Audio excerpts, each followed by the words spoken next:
Ah oui, bonsoir à tous. Merci de nous rejoindre. Si vous saviez de quoi on parlait juste avant cette émission, on marche.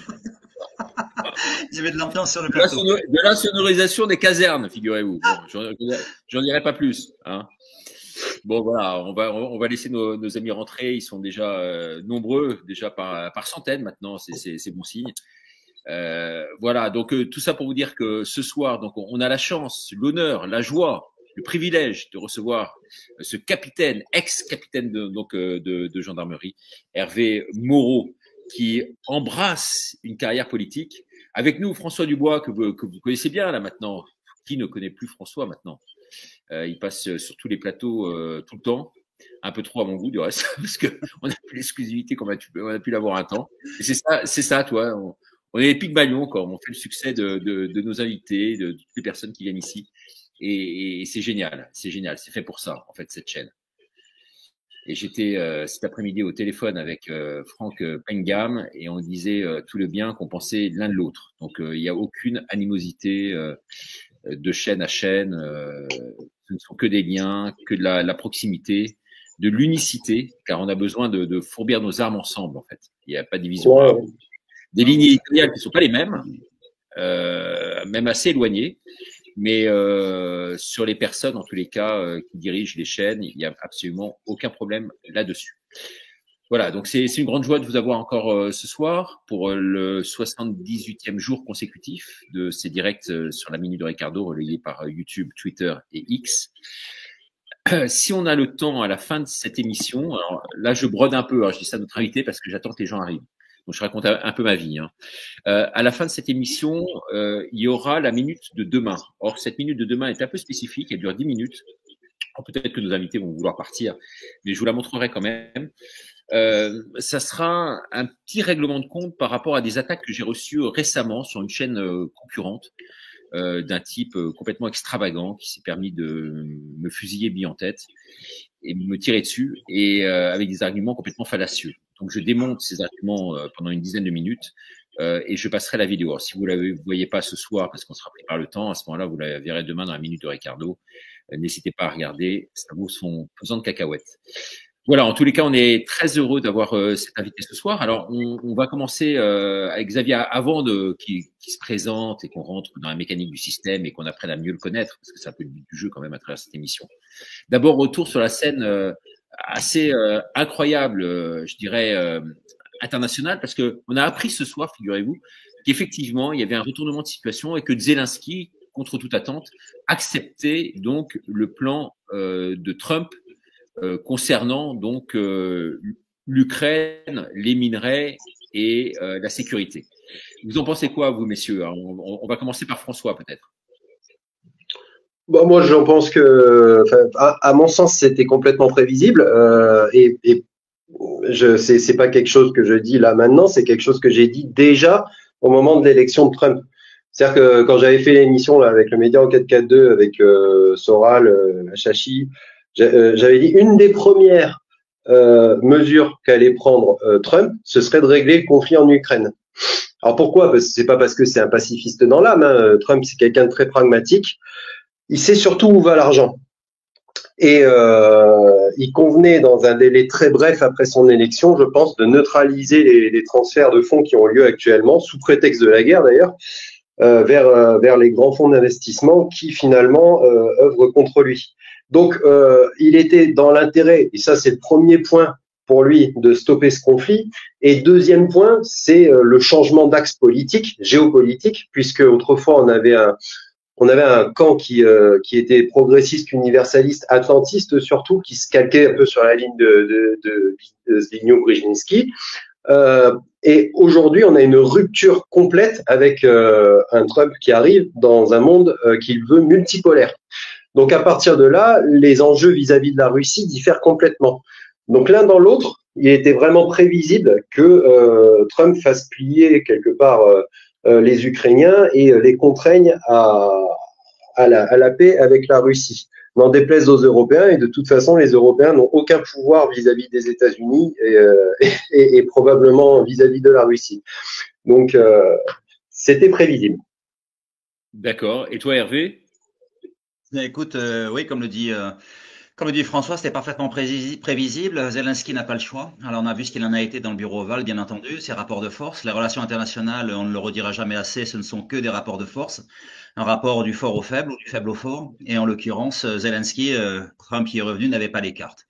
Il n'a pas les cartes, donc il subit, se soumet. On verra ce qu'il en sera dans la durée de toute façon, hein, par rapport à l'hypothétique cessez-le-feu, par rapport à la ligne de front, par rapport à la mise en place de contingents susceptibles de le faire respecter. On a aussi entendu les déclarations récentes de notre président.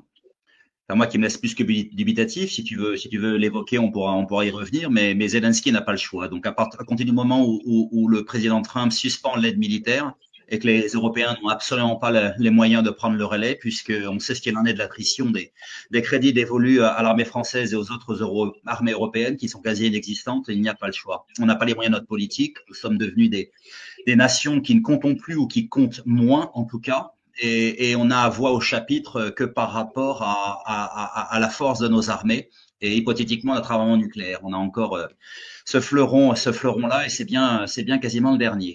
Donc oui, sans surprise, et je ne peux que rebondir sur ce que vient d'énoncer François et sur ce qu'a précisé Xavier Moreau, que tu as reçu récemment, mon homonyme un peu avant.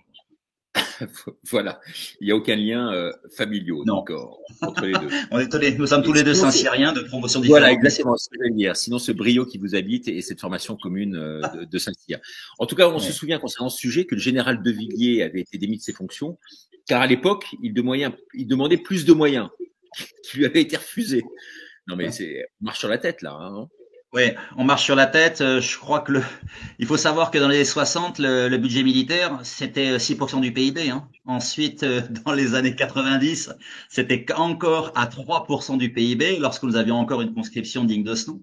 Et ce sont de nombreuses questions qui me reviennent d'ailleurs, c'est notre nation. Et puis aujourd'hui, c'est un 7, un 8. Je crois qu'il était question de l'amener à un 9, 2%. Au niveau des lois de programmation militaire, mais tu sais très bien que les lois de programmation militaire ne sont jamais respectées, et ce qui donne les lois, ce sont les lois de finances. Et bien entendu, c'est toujours l'attrition. Il ne s'agissait que d'une reconstitution hypothétique de nos capacités de défense, de nos capacités militaires, armées. Et puis aujourd'hui, on en est extrêmement loin. Donc tant que les priorités seront ailleurs, et les priorités ne sont jamais que ce que veut le président et le gouvernement qui obéit à sa volonté, eh bien nous n'y arriverons pas, et nous payons des décennies d'attrition, des décennies de réduction. On n'a plus les blindés, on n'a plus le système d'armes, on n'a plus l'appareil industriel, on n'a plus la souveraineté étatique et relative aux armements. On n'a plus grand-chose. Mais après, bien entendu, tu ne l'ignores pas, et François encore plus. On peut tout reconstruire à partir d'une volonté politique forte, à partir de choix qui vont dans ce sens, et à mon sens, ils sont absolument essentiels.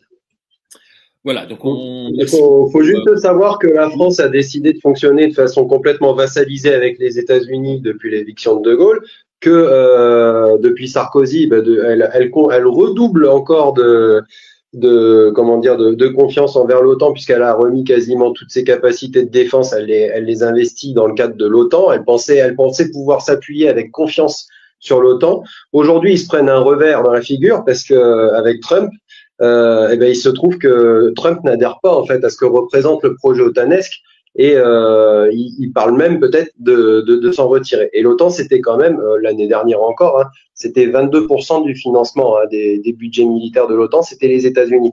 Donc effectivement, là, il y a un grand chamboulement, et on a des Européens qui se retrouvent complètement démunis parce qu'ils s'appuyaient sur l'appui américain, et là, ils vont plus l'avoir. Sachant que je te le rappelle, Richard, l'essentiel de l'achat d'armement des autres nations européennes, c'est du matériel américain.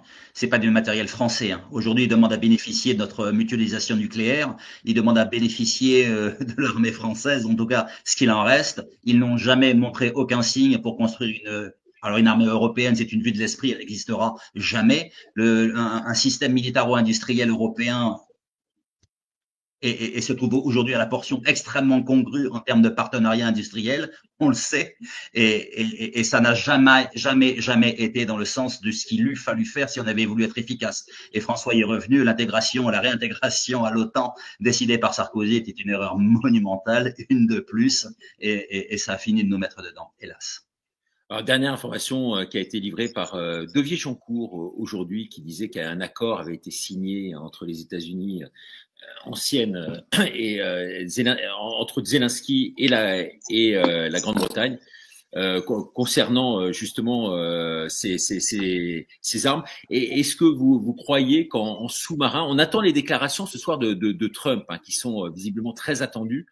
Il a dit qu'il allait faire des révélations, donc avec le décalage horaire, ce sera demain matin qu'on en prendra connaissance. Mais ces accords secrets, effectivement, qui risquent d'être torpillés si Zelensky, effectivement, va signer ce fameux accord, où va-t-il gagner du temps? Ça, c'est la grande question qu'on est en droit de se poser à l'heure actuelle. En tout cas, on en parlera demain soir avec nos deux invités qui sont des spécialistes dans le domaine du monde des États-Unis. On était donc avant-hier avec la Russie, avec Xavier Moreau. On sera demain avec les États-Unis. Donc, ça sera vraiment extrêmement intéressant de décrypter tout cela avec nos spécialistes. Ce sera demain soir en direct sur cette antenne à 21h. On rentre dans le vif du sujet avec le capitaine qu'on a là ce soir. Alors tout de suite, la minute qui pose un peu le décor et vous allez en apprendre un peu plus sur lui et puis après on va l'interviewer. De Ricardo, il y a toujours un Moreau pour en remplacer un autre. Après Xavier Moreau ce week-end, cet ancien militaire que vous appréciez visiblement beaucoup pour la justesse de ses appréciations, notamment sur le conflit russo-ukrainien, je vais vous présenter ce soir Hervé Moreau.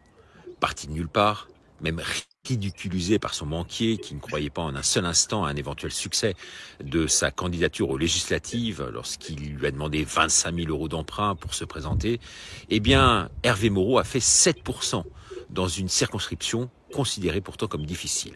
Ce n'est pas 1% comme tous les autres qui sont abonnés à ce chiffre-là, c'est 7%.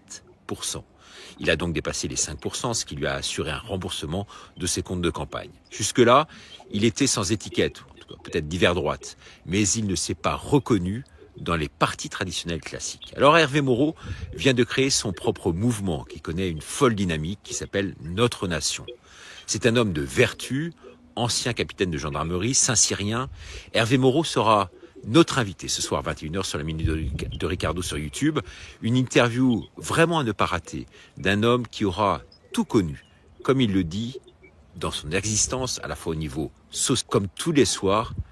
L'interview, soyez-en sûrs, va être passionnante, sous un angle intimiste. Hervé Moreau, c'est un autre regard sur la France que celui qui est actuellement proposé par nos politiques, tous nos politiques, peut-être enfin une vraie alternative pour demain, en tout cas une source d'espoir. Ce soir, il s'agira d'un véritable test, un casting même, on peut le dire. Ce sera, en tous les cas, à vous de juger. Et on en tirera les conclusions. Voilà, à vous de juger, on en tirera les conclusions. T'as la pression, Hervé, hein? Tu vois ça un peu? J'ai la pression et ça tombe bien parce que François et moi, nous sommes des hommes de terrain et on aime ça, la pression. On n'est jamais aussi bon que quand il y a la pression, que quand il y a l'attente et quand c'est grave. Donc Dieu sait que ça me plaît. Ouais, c'est chouette. Alors, tu vas nous parler de ton parcours dans un instant, déjà les études, donc à répétition, parce que tu n'as pas fait que Saint-Cyr, mais également tu te définis comme un homme de vertu. Ça veut dire quoi un homme de vertu pour toi? Ah ben, un homme de vertu, c'est un homme qui porte l'honnêteté absolue, c'est un homme intègre, qui porte le bien au sens large, qui ne faillit pas, qui ne varie pas, qui se soucie de servir, hein, au sens noble du terme. Ça a toujours été mon leitmotiv depuis enfant, et ça n'a jamais changé. J'ai aujourd'hui 55 ans, et que ce soit dans mes rapports avec les autres ou dans mes rapports avec les choses, je suis un homme. Je suis un homme vertueux, droit, qui porte le bien, qui porte ce qui est nécessaire, qui croit en ses convictions très très fort, en les idéaux qui m'ont été enseignés depuis mon plus jeune âge, par mon père, par Saint-Cyr, par ces grands chefs militaires qui m'ont inspiré toute mon existence, qu'il s'agisse de mes maîtres, hein, Charles de Gaulle, Élie Denot de Saint-Marc, Marcel Bijard. Moi, c'est auprès d'eux que j'ai appris, Leclerc et tous les autres, toutes ces grandes figures militaires, qui sont nos figures tutélaires à Saint-Cyr, moi qui m'ont inspiré, j'ai lu leurs ouvrages, j'ai appris l'art militaire à leur côté et grâce à eux également, et ils m'ont porté toute mon existence. Et moi, j'essaie d'être le plus fidèle possible, à l'héritage qu'ils nous ont légué, en termes de droiture, en termes d'amour de la France, en termes de passion de la France, et puis je la porte tous les jours que Dieu fait dans mon existence, et avec toujours cette préoccupation pour l'exemplarité. Ça, c'est quelque chose de prégnant. Ça, c'est la figure du chef. Je pense que François ne me déjugera pas. Un chef doit être absolument aimant de ses hommes et puis exemplaire. exemplaire, c'est fondamental. Moi, souvent, je disais aux hommes et femmes qui m'étaient confiés, vous me devez de la loyauté, et moi, je vous dois l'exemplarité, je vous dois le courage sous toutes ses formes, et je me suis efforcé de m'y tenir dans les difficultés, dans les épreuves, dans tout ce à quoi peut être confronté un homme dans son existence. Et Dieu sait que ce n'est pas facile. J'ai eu le bonheur d'avoir une vie extrêmement riche sur le plan civil, sur le plan militaire, sur le plan des études. Tu y es revenu, Richard. Et tout ça contribue à faire l'homme que tu es, avec toutes les rencontres qui ont été les miennes. Donc c'est une force. C'est une force qui la met en œuvre tous les jours. Voilà, 23 ans quand même de grade, mais jamais commandant. Comment tu ça 23 ans de grade, ce qui est exceptionnel pour un Saint-Cyrien, oui, absolument. Diplômé des plus grandes écoles militaires, décoré, qui a eu à beaucoup risquer sa vie, mais qui a toujours été du Bosnie, Kosovo, t'as entendu siffler les balles, hein, comme tu dis. Bosnie, Kosovo, Côte d'Ivoire, Sahara, j'ai entendu siffler les balles, j'aurais dû y passer, hein, elles m'ont frôlé. Voilà. Ma vie l'explication. Pourquoi t'as pas été plus loin? Tu aurais pu être général même presque, non? Ouais, j'aurais certainement pu être général si j'avais dit un peu moins leur cas de vérité à mes chefs notamment.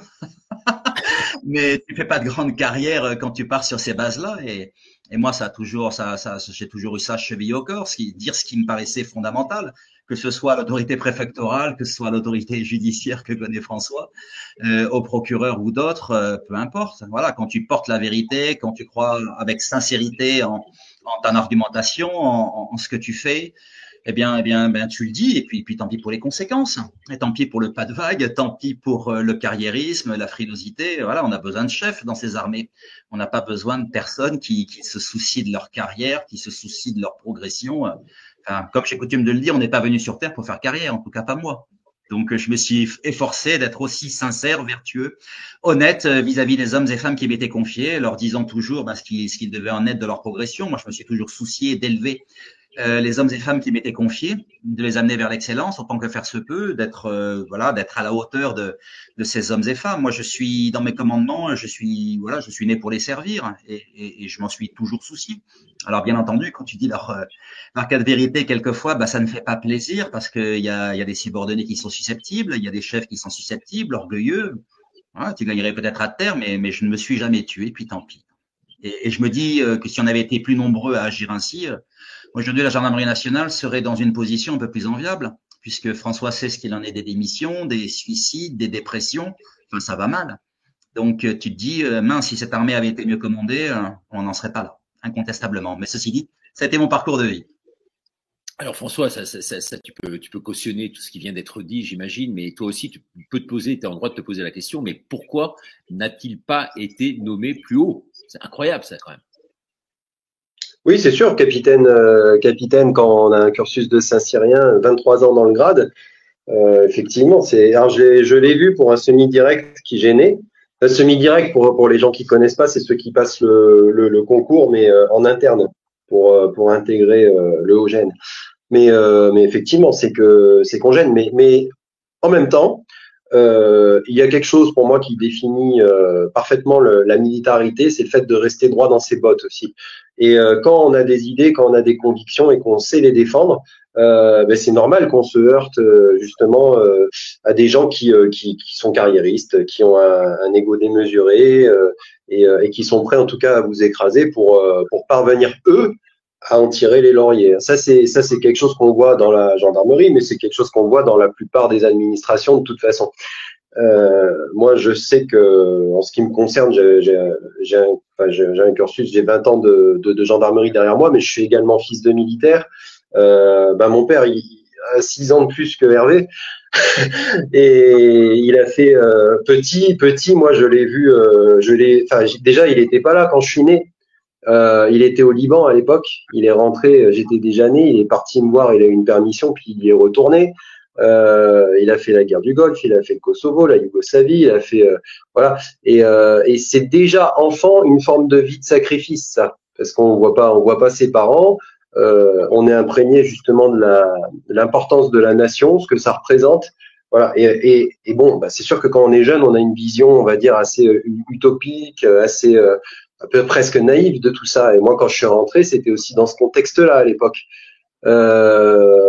Bien entendu, ma vision a évolué quand j'ai compris comment ça marchait de l'intérieur. Et puis après, quand je suis devenu gradé, il y a des choses qui deviennent de plus en plus flagrantes. Quand on commence à être amené à être adjoint à un commandant de brigade, à commander une brigade, etc. On voit les réseaux, on voit le maillage, on voit des gens qui cherchent à vous coopter, on voit des choses comme ça. Et là, on comprend un petit peu que même au sein d'institutions comme la gendarmerie, en réalité, il y a une porosité énorme avec le milieu politique. Et ça se traduit à tous les niveaux, toutes les échelles. J'ai une carrière très variée d'ailleurs qui m'a permis de voir comment ça se passait et sur le terrain en péri-rural, par exemple, tout comme voir ce qui se passait à Matignon, puisque j'avais aussi à l'époque fait de la protecte d'autorité au sein du cabinet de deux premiers ministres. Et toute cette vision comme ça, c'est vrai que bon ça m'a ouvert les yeux, Et je pense que ce qui a été le plus violent pour moi, c'est justement de quitter les palais dorés, puisque j'ai démarré mon début de carrière par la garde républicaine, peloton d'intervention de la garde, GPHM, donc groupe de protection de l'hôtel de Matignon, et j'ai quitté le 7e arrondissement à la caserne Babylone et Matignon pour me retrouver en péri-rural dans une zone extrêmement précaire où j'ai été confronté à ce que j'appellerais le choc du réel. Hein. C'est Lacan disait souvent la réalité, c'est se prendre un mur.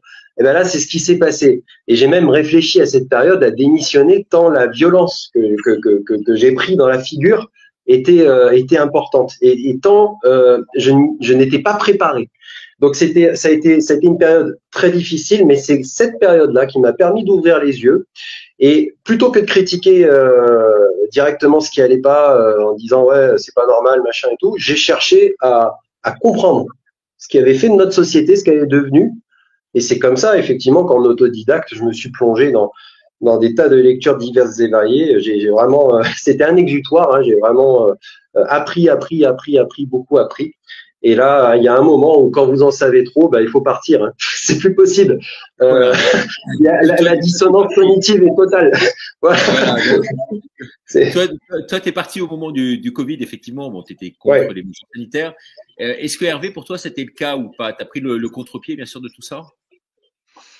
Ah, si tu veux, tu es immergé dedans. Hein. Tu es immergé quand tu es à la tête d'une compagnie de gendarmerie. En zone périurbaine ou zone rurale, tu es immergé dans l'événementiel en permanence. Hein. Ça a été le cas de Vérité d'un capitaine de gendarmerie, mon premier ouvrage, réédité par les éditions Magnus, celui qui m'a fait connaître, celui qui m'a rendu médiatique, celui dans lequel j'ai écrit tout ce qu'il ne fallait pas dire, en l'occurrence, et qui a beaucoup heurté les généraux. 20 000 exemplaires en auto-édition, hein, c'est superbe. Ouais, 20 000 exemplaires en auto-édition. Je crois qu'on est à 5 000 aux éditions Magnus, donc réédité dans une version augmentée, actualisée, beaucoup plus enrichie. Donc j'en suis très fier et merci à Laurent Burton et Laurent mes éditeurs de m'avoir fait confiance. Et puis ça me permet également d'être en dédicace tous les samedis, donc je rencontre vraiment le peuple de France dans des régions géographiques extrêmement variées. Et il me parle de notre nation maintenant, hein, le parti qu'on a créé. Ouais. Et puis c'est cette France du réel, c'est cette France voilà qui vit et qui survit tous les jours, qui se bat, qui constitue les forces vives de ce pays. Donc moi j'aime énormément la retrouver. Alors je l'ai jamais vraiment quittée, bien sûr, mais pour reprendre ton assertion. Richard, oui, ça c'est nous sommes immergés dans le réel lorsqu'on sert en gendarmerie nationale. On sait ce qu'il en est, bien sûr, des victimes, des crimes, des délits, de l'événementiel incessant, des pressions politiques quelquefois, des pressions de la hiérarchie, de l'environnement judiciaire, bien sûr, l'environnement des autorités préfectorales qui sont si frileuses et qui ont peur de tout, à l'image de nos politiques, hélas, et qui sont si pusillanimes et si lâches.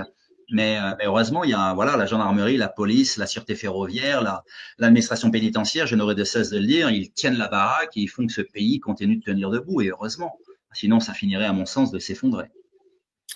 Donc, après le bouquin paru, il a quand même fallu qu'il travaille aussi un peu, même si 20 000 exemplaires, ça doit rapporter quand même pas mal d'argent.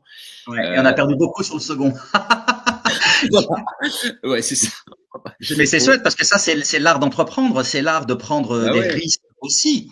Parce que quand tu as un grand succès avec un ouvrage auto-édité qui devient best-seller, on te prend la moitié de ce que tu as gagné, 50%, c'est juste scandaleux. Et quand par contre tu te plantes avec le second parce que le marketing n'a pas été celui qu'il aurait dû être, candidat libre, j'aurais dû écrire Le Destin d'un capitaine, on l'avait édité à 8000 exemplaires, on en a vendu 4000, donc on s'est vraiment ramassé.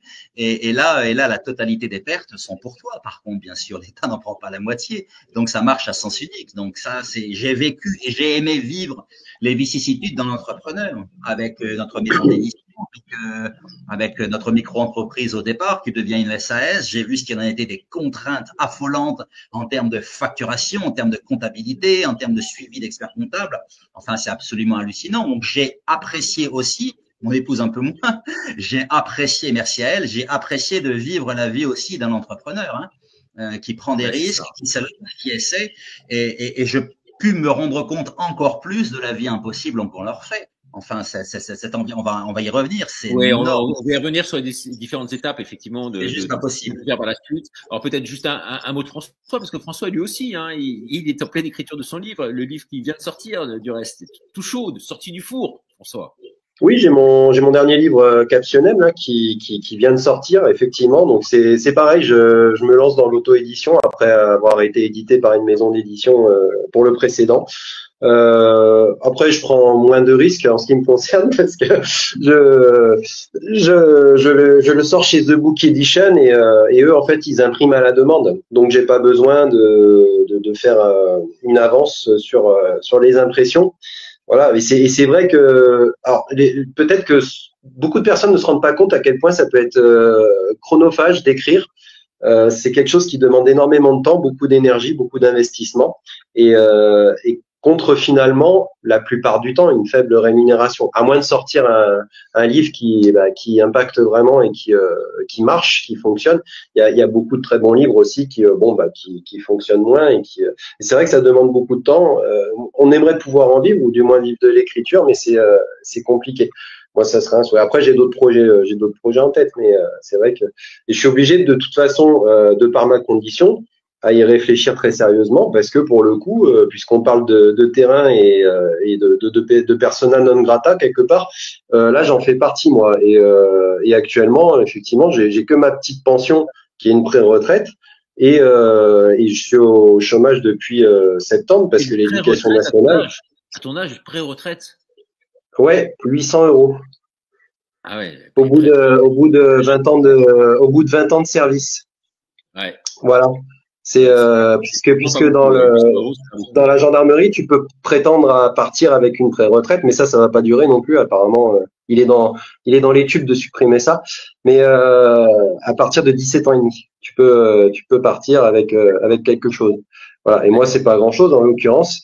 Et il faut vraiment que je réfléchisse. Et le problème, c'est que si je dois me remettre à travailler pour un employeur et être salarié, je pourrais plus faire ce que je fais, écrire ce que j'écris, informer les gens comme je les informe, etc., etc. Parce que ça, c'est un travail aussi à temps plein. Donc c'est très compliqué. Je suis en train de réfléchir justement à des solutions pour parvenir à ménager la chèvre et le chou et à tout faire, quoi. Mais voilà, on verra. Avec Hervé, en tout cas, on voit qu'il y a énormément de parallélisme entre vous deux, à la fois la formation intellectuelle, le parcours ex-gendarme, sorti de la gendarmerie, un peu écœuré par le système qu'on vous proposait. Vous êtes livré à vous-même, vous lancez dans l'écriture, 2 livres chacun. Bon, avec effectivement des succès peut-être un peu différents ici et là. Et puis là, vous vous retrouvez finalement face à une inconnue. Alors, pas une inconnue pour Hervé, qui va nous en parler bien sûr tout au long de cette émission et notamment de ce nouveau parti. Mais pour toi, François, c'est le grand saut aujourd'hui. Et effectivement, alors il y a Profession Gendarme quand même derrière, parce qu'on nous a dit ici sur cette antenne, je ne dévoile rien, je ne trahis pas un secret, mais tu es dans les petits papiers en tous les cas de Profession Gendarme. Et tous les deux, en étant gendarme, Profession Gendarme, il y a plein de points communs. Vous ne connaissiez pas et je suis ravi de créer ce pont, ces liens ce soir entre vous deux. En tout cas, Hervé, après avoir œuvré en la matière, donc dans l'écriture, tu as fait du porte-à-porte, non seulement pour vendre tes livres, mais également comme commercial. Oui. Oui, oui, à un moment donné, lorsque je servais en état-major, je ne parvenais pas à être affecté dans une unité de terrain. Moi, je ne jurais et je ne vivais que pour le terrain. Donc, au bout de 5 ans de purgatoire, je fais savoir au directeur général de la gendarmerie et à son chef RH que j'en avais assez. Et donc, j'ai sollicité une mise en disponibilité. Donc, c'est un système qui te permet de partir dans le privé. J'ai demandé 4 ans et je suis parti 4 ans dans le privé à œuvrer comme commercial. Je voulais faire quelque chose de difficile. C'est quelque chose que j'ai toujours eu en moi, faire ce qui est plus difficile, et c'est encore le cas aujourd'hui. Et pendant ces 4 années, je me suis dit, tu vas les mettre à profit pour faire une activité eh bien qui te sorte de sa zone de confort. J'avais eu pas mal de propositions. J'étais encore jeune à l'époque, en tout cas plus jeune qu'aujourd'hui. J'avais un beau CV, pas mal de choses à faire valoir, mais je me suis dit, toi qui n'as jamais rien vendu de ta vie, tu vas essayer d'être commercial. Et tu vas te faire ce qu'il y a de plus difficile, le porte-à-porte. Donc, j'en ai fait pendant des années. J'ai vendu des systèmes de sécurité, ce qui me permettait là aussi de porter le bien. Tu avais une crédibilité pour pouvoir le faire. Une crédibilité en tant que gendarme. En tant que gendarme, tu avais une crédibilité pour pouvoir le faire. Oui, j'avais une crédibilité, bien entendu. J'avais l'argumentation. Je croyais beaucoup en ce que je faisais. Pour moi, c'était une nécessité. À partir du moment où tu as une maison individuelle dont tu es propriétaire, pour 40, 50 euros par mois, eh bien, il peut paraître souhaitable de la protéger contre les violences, les hijacking, les cambriolages, les incivilités, les dégradations. Donc, ça avait du sens d'essayer de convaincre bien les personnes que je rencontrais de franchir le pas et de protéger leur domicile contre l'intrusion. Donc, je l'ai fait pendant des années. C'est un métier extrêmement difficile où tu risques le licenciement tous les mois, comme bien des commerciaux en France, quand tu ne fais pas ton chiffre, quand tu ne rapportes pas le chiffre d'affaires espéré. Donc, moi, j'aime la pression. Donc, c'est un environnement dans lequel j'ai apprécié d'évoluer, malgré sa difficulté. J'avais été chef et j'avais commandé des hommes et des femmes toute ma vie. Donc, j'ai apprécié également de n'avoir que moi à m'occuper pendant ces années, avec cette seule logique commerciale. Et donc, bien entendu, j'ai développé la fibre commerciale avec les années, l'expérience, tu l'acquiers, bien sûr. Et puis tu performes, et puis tu scores. Et puis moi, j'étais heureux d'échanger avec toutes ces hommes et femmes que je ne connaissais ni d'avant ni d'Ève, 5 minutes avant de les avoir rencontrés, avant d'avoir obtenu un rendez-vous et d'avoir sécurisé leur domicile. Et tu as la France sous les yeux. Tu rentres dans leur domicile, ils te parlent d'eux, tu les découvres et c'est une richesse extraordinaire. Moi, je me suis toujours abreuvé des autres. J'ai beaucoup appris pendant ces années et lorsque je suis revenu en service, enfin, parce que la gendarmerie nationale a honoré les souhaits qui étaient les miens, c'est-à-dire de me positionner dans une unité de terrain en sécurité publique générale. Autrement, je ne serais pas revenu en service. J'aurais certainement démissionné purement et simplement. Donc, j'ai obtenu d'être affecté à la compagnie de gendarmerie départementale de Beaune comme commandant en second. C'était en 2015 et puis extrêmement heureux d'avoir recouvré le fil de mon existence. Et cela, j'en parlerai dans mon prochain ouvrage qui sortira en septembre, L'honneur d'un capitaine aux éditions Magnus à nouveau. Et ça a été le cadre de ce premier ouvrage, Vérité d'un capitaine de gendarmerie. Mais ça a été des années extrêmement enrichissantes sur le plan intellectuel, sur le plan moral, sur le plan de l'endurance, de la pugnacité, de la persévérance. Et ça m'a permis de dire aux hommes et femmes qui m'étaient confiés ensuite à la compagnie de gendarmerie de Beaune, mais rendez-vous compte, malgré la difficulté du métier, la chance que vous avez d'évoluer dans un environnement qui est quand même pas agréable parce que le métier est très difficile, je n'irai pas jusque là, mais sécurisé. Enfin, les pauses café, elles durent 30 minutes, quoi. Donc ça, dans le privé, c'est juste pas possible. Vous n'avez pas d'obligation d'efficacité, même si un portefeuille enquête, bien entendu, doit être mené à bien, même si les victimes sont la priorité absolue. Enfin, on vous met quand même assez peu de pression. Enfin, moi, j'en mettais très peu parce que j'avais des professionnels remarquables sous mes ordres, pour la plupart d'entre eux, des hommes et des femmes, moi, que j'ai admirés, remarquables de dévouement et d'engagement. Mais par contre, je me souviens, et ce sont les premières pages du livre, quand je débarque dans la brigade de recherche de la compagnie de Beaune, voilà, moi, j'ai l'impression qu'ils en foutent pas une, quoi. Donc, je leur ai dit, il va falloir passer la seconde parce que je viens d'un environnement, le privé, où on bosse 6 jours sur 7, on bosse 10 heures par jour pour gagner 2000 balles par mois et c'est extrêmement difficile et vous ne vous rendez pas compte de votre chance. Donc, il va falloir passer la seconde et y aller beaucoup plus fort, quoi. Donc, tu le dis de manière avec beaucoup d'humour pour que ça passe le mieux possible, mais la réalité est quand même celle-là. Alors après un nouvel épisode, parce que t'es ressorti, et puis là t'es devenu aussi, il y a eu cet épisode où tu as été pendant un temps ouvrier agricole, à gagner 9,50 € de l'heure ou presque. Oui, après mon échec aux législatives, là encore, j'ai voulu faire quelque chose de très très difficile, porter l'exemple, vivre la vie de nos concitoyens, c'est vie ma vie, mais c'est pas vie ma vie pendant 5 minutes, c'est vie ma vie pendant des années. Si tu veux un jour représenter ton peuple, avoir une dimension élective quelle qu'elle soit, il faut savoir de quoi tu parles. François et moi, on a toujours été là encore des hommes de terrain. On a toujours vécu dans le réel, dans la vraie vie, confrontés au pire, à l'indicible, au coût, au risque. Et le fait de vouloir devenir ouvrier viticole, c'était aussi un choix fort après le porte-à-porte qui m'a permis de rentrer dans une dimension mais très très dure, de connaître la vie des fils de la terre, hein. Agriculteurs, viticulteurs, donc tu es dans les parcelles de vignes à longueur d'année, tu crèves de froid en hiver, tu crèves de chaud en été, tu te brises le dos. Enfin, ce sont des métiers durs. Moi, j'en ai vu débarquer des politicards 5 minutes pour la photo et puis repartir.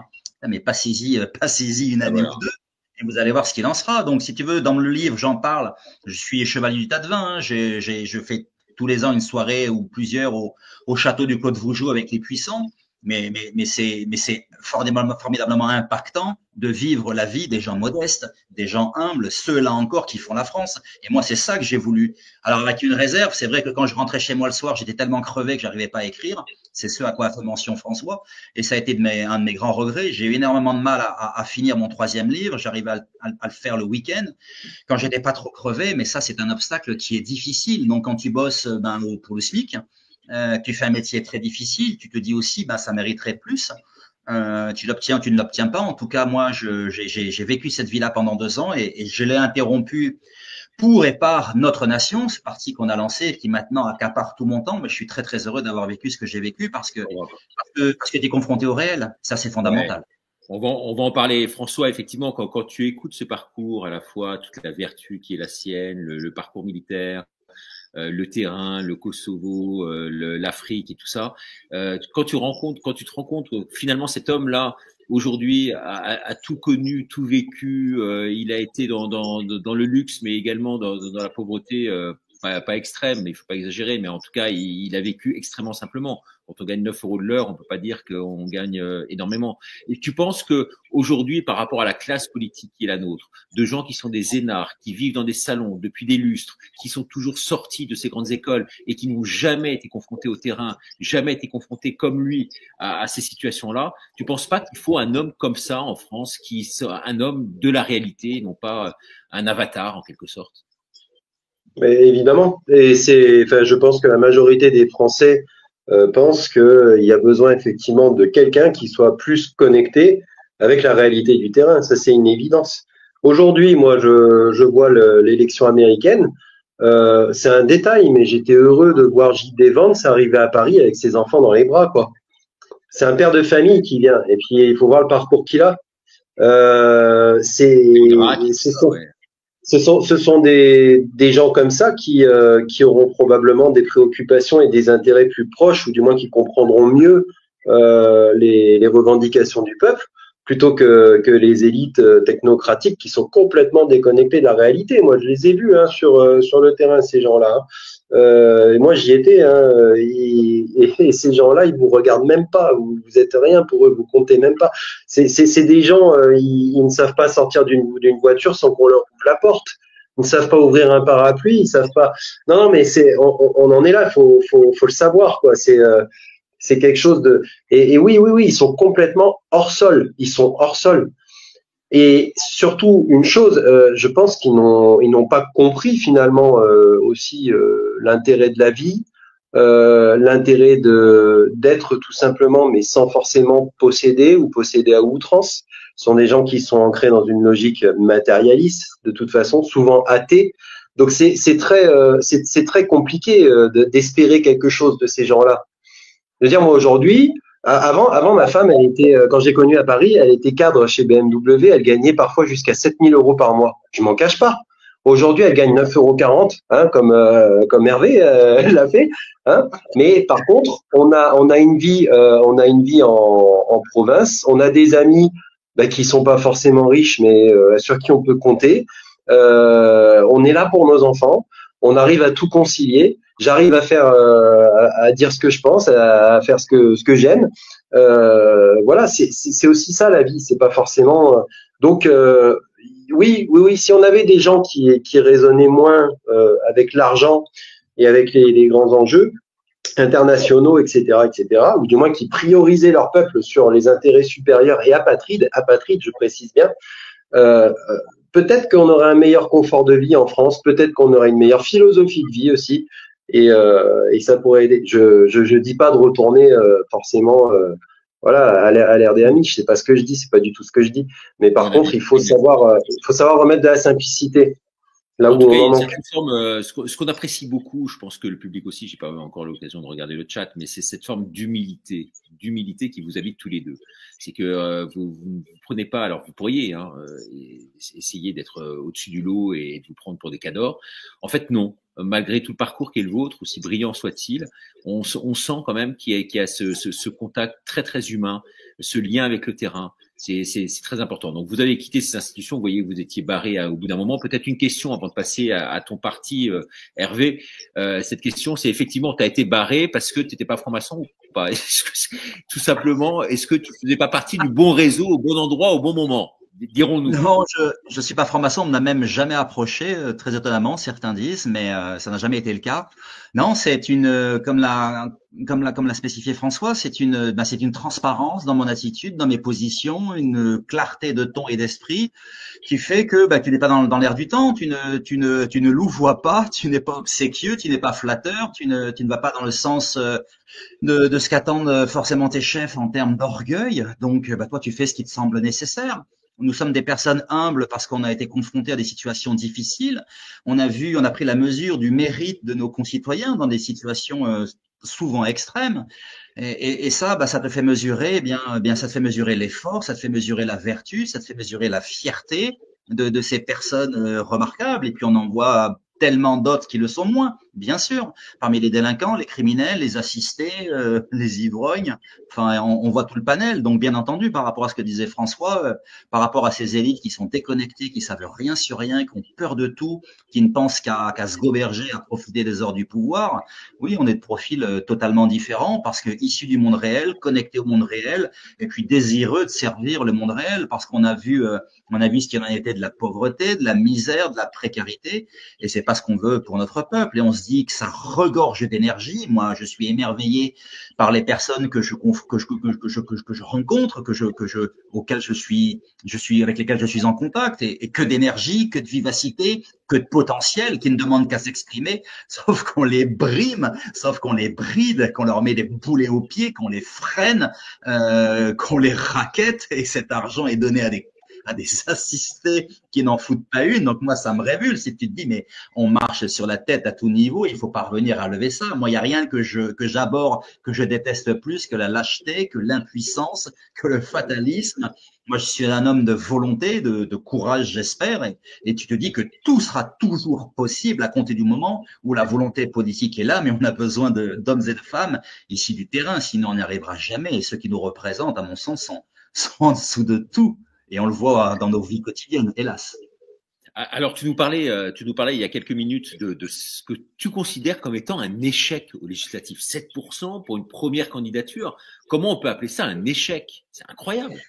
Parce que tu y crois. Alors, bien entendu, quand tu sors de nulle part, que tu n'es que très peu connu, que tu as commandé une compagnie dans l'arrondissement dans lequel tu te présentes quelques années plus tard, après avoir démissionné des forces armées parce que tu avais écrit un livre, qui est devenu best-seller.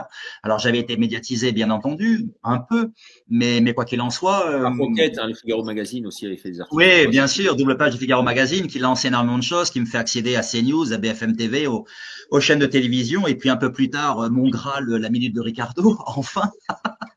mais quoi qu'il en soit, voilà, tu démarres sans relation, sans réseau, avec ta foi, ton volontarisme, avec une trentaine de personnes qui croient en toi.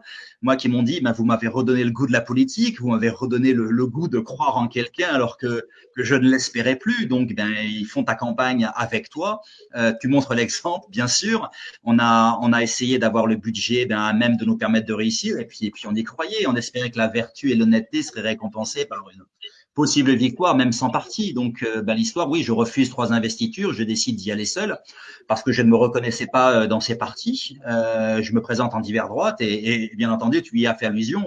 Lorsque mon banquier me reçoit parce que je veux lui emprunter 25 000 euros, il m'objecte, mais enfin, vous allez faire 1% des voix, c'est ce que fait un candidat de divers droite ou divers gauche, et puis l'ardoise, elle sera pour vous, mon capitaine. Donc, vous êtes prêt à ça? Et je lui réponds, mais monsieur, le panache et le courage en politique, c'est ça aussi. Et puis, on en a bien besoin. Donc, oui, je les emprunte, ces 25 000 euros. Et si je dois aller passer 2 ans dans les vignes pour rembourser ma dette, ben j'irai. En tout cas, j'en prends le risque et on a besoin de prendre des risques. On a besoin de donner des preuves de ce courage. Et tu vois, ça, c'est quelque chose qu'attend aussi le peuple. On est revenu sur ces 23 années de grade. Beaucoup de personnes me disent aujourd'hui, mais vous avez donné des preuves. Et tous ceux qui nous représentent depuis si longtemps, cette classe politique honnie qui a tant failli, tant raté, qui nous a tant menti, quelle preuve a-t-elle donné pour la France? Quelle preuve a-t-elle donné de son amour de la France? Vous, vous avez risqué votre peau à plusieurs reprises. Vous auriez pu mourir. Vous êtes resté capitaine 23 ans. Vous n'avez jamais fait carrière. Ça, c'est quand même la preuve et on en a besoin d'une droiture, d'une honnêteté que vous portez au quotidien.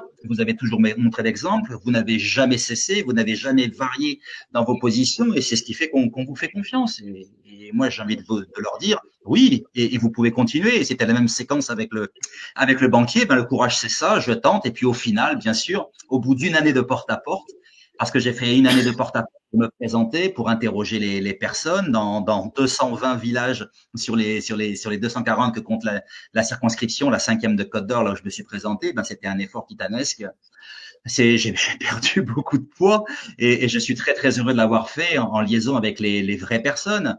Voilà, moi, il y a des scènes qui m'ont beaucoup touché lorsque tu rentres dans des maisons mais qui ne sont pas chauffées parce que la précarité est là, parce qu'ils n'ont pas l'argent pour chauffer, qu'il y a que la chambre des gosses, voilà, ça te touche, ça t'émeut, et puis tu te dis, mais c'est pour vous que je vais me battre, parce que ça, on ne peut pas continuer comme ça, et je vais essayer d'y arriver, et puis tu fais 7%, donc tu es battu, mais ceci dit, c'est très prometteur, tu as beaucoup appris.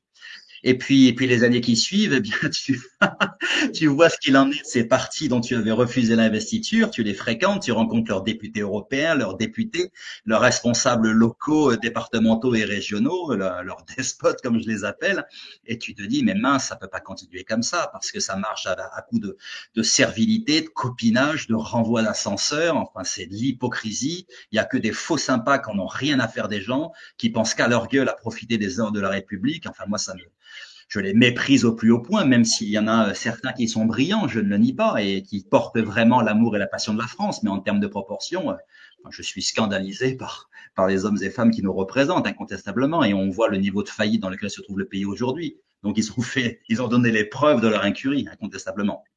Alors, effectivement, on a envie de croire en des hommes comme vous, qui représentent quand même une certaine forme d'autorité de par votre parcours. Mais on a fait confiance, je dirais un peu aveuglement aussi pendant tout un temps, à un autre capitaine de gendarmerie, Saint-Cyrien, comme toi, Alexandre Juvin-Brunet. Et aujourd'hui, on voit ce que ça donne. Tu n'étais pas, toi, tributaire. Comment tu le juges, lui, déjà, par rapport à sa situation-là, cet homme? Alors, beaucoup de personnes m'ont interrogé à propos d'Alexandre Juvin-Brunet. Alors, j'évite de me prononcer parce qu'il demeure encore et toujours présumé innocent. Donc, nous verrons ce qu'il en est. Mais les infractions qu'il concerne sont extrêmement graves. Les magistrats ont retenu la bande organisée et François le sait. C'est une incrimination pénale qui est rarement retenue, qui est extrêmement aggravante. Bon, il encourt 10 ans de prison. Alors, il a fait de la préventive, bien sûr, plusieurs mois. La prison de Draguignan, me semble-t-il. Il a été remis en garde à vue récemment. Je ne connais pas là encore les détails de l'affaire, même si beaucoup m'en ont parlé. Oui, mais les faits sont graves. Bien sûr, les faits sont graves. Alors, j'évite de me prononcer sur une affaire pénale. Ce n'est pas moi le directeur d'enquête, ce n'est pas moi le juge d'instruction. Je subodore ce qu'il peut en être parce que bien entendu, j'ai lu la presse, j'ai des camarades qui m'en ont parlé. Je suis devenu, grâce à mes interventions médias, grâce à mes livres, je reçois beaucoup de lettres, de courriels de la part de mes camarades policiers, gendarmes de l'administration pénitentiaire. Donc, j'ai une vision assez globale de ce qui se passe aujourd'hui dans notre pays. Et ça, moi, il faut que, comme je le dis souvent, il faut que la notoriété ait du sens. La notoriété n'a aucun sens si elle ne sert pas, si elle n'a pas une concrétisation dans la vraie vie. Et si tu veux, cette concrétisation, c'est également cette forme-là, savoir ce qu'il en est d'assez près du dossier de Juvin-Brunet. Donc, moi, je trouve que c'est indigne, c'est scandaleux. Moi, si les faits sont avérés, si la condamnation est prononcée, eh bien, honte à lui. Après, s'il s'en sort et qu'il est déclaré innocent, eh bien, nous verrons. Et François, t'en penses quoi? Tu t'es pas prononcé là-dessus alors qu'on avait fait des émissions, mais t'étais pas sur les émissions, on en a parlé. Bon, il s'agit pas de le charger à outrance, bien entendu. Hein, je veux dire, on tire pas sur une ambulance aujourd'hui, mais c'est vrai que la question derrière tout ça en filigrane, c'est qu'on avait confiance dans cet homme, parce que c'est vrai que à l'instar de vous deux, il représentait un femme de brio, un homme intelligent, un homme qui paraissait pur, en tout cas dans ses intentions, qui allait de l'avant. On l'avait rencontré à plusieurs reprises. On y croyait, et puis tout d'un coup, je veux dire, c'était le château de Sable.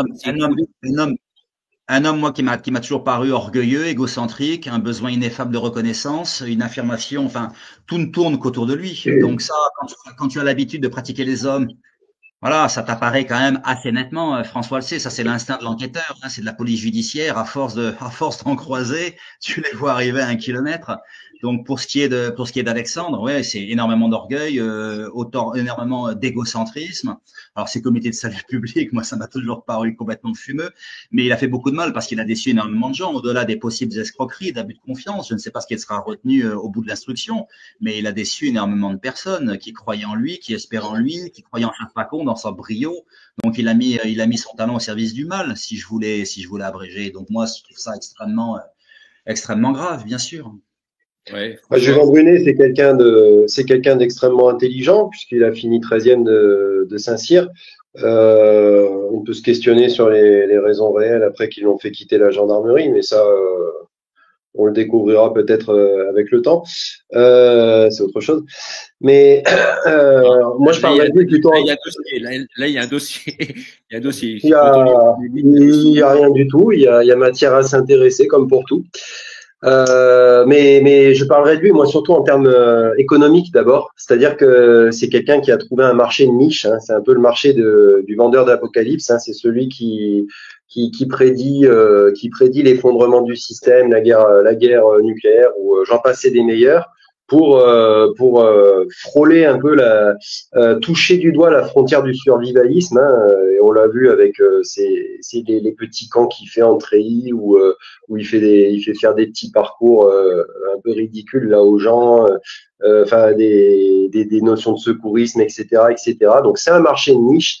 C'est rémunérateur pour lui puisqu'il arrive à se dégager des salaires. C'est pas moi qui le dis, c'est lui. Hein, et c'est tout à son honneur.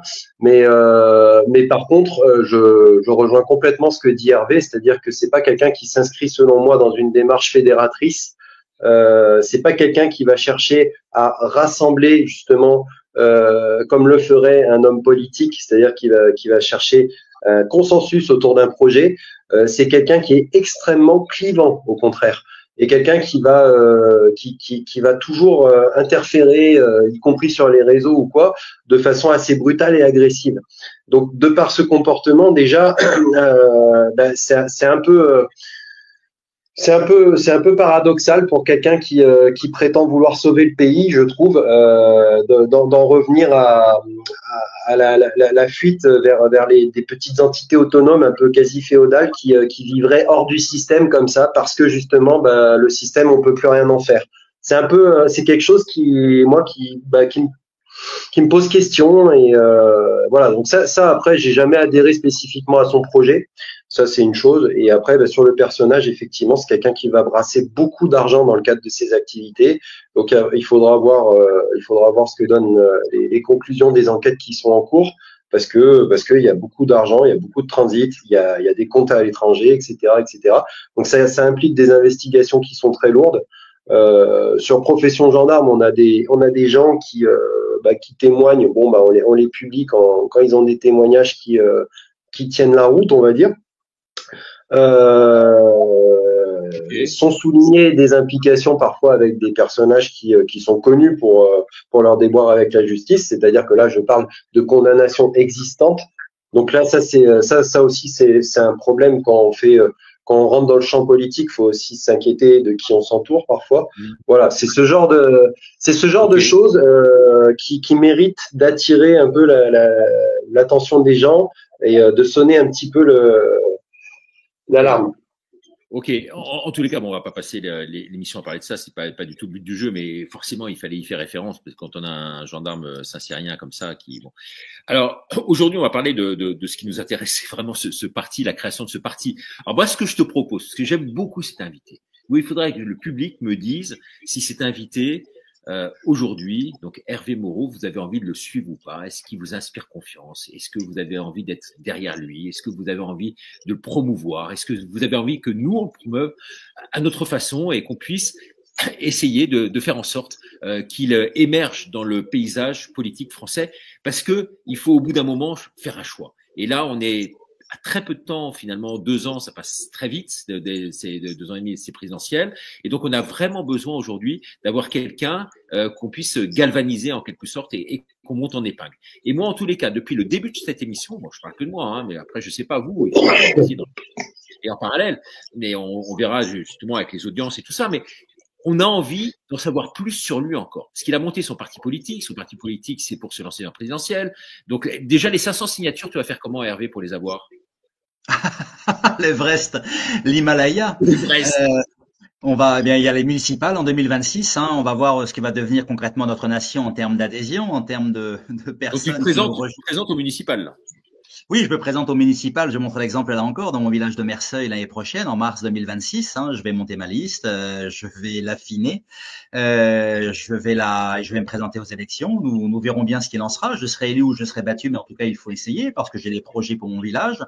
Beaucoup de personnes se plaignent d'un certain immobilisme, donc je vais essayer de proposer une alternative et ils choisiront, ils décideront. Et puis parmi ceux qui nous rejoindront, bien sûr, bien s'ils sont très nombreux, je l'espère. Les chiffres sont quand même très très engageants depuis qu'on a déposé les statuts. Oui, il y a plus de 1000 adhérents, je crois, non?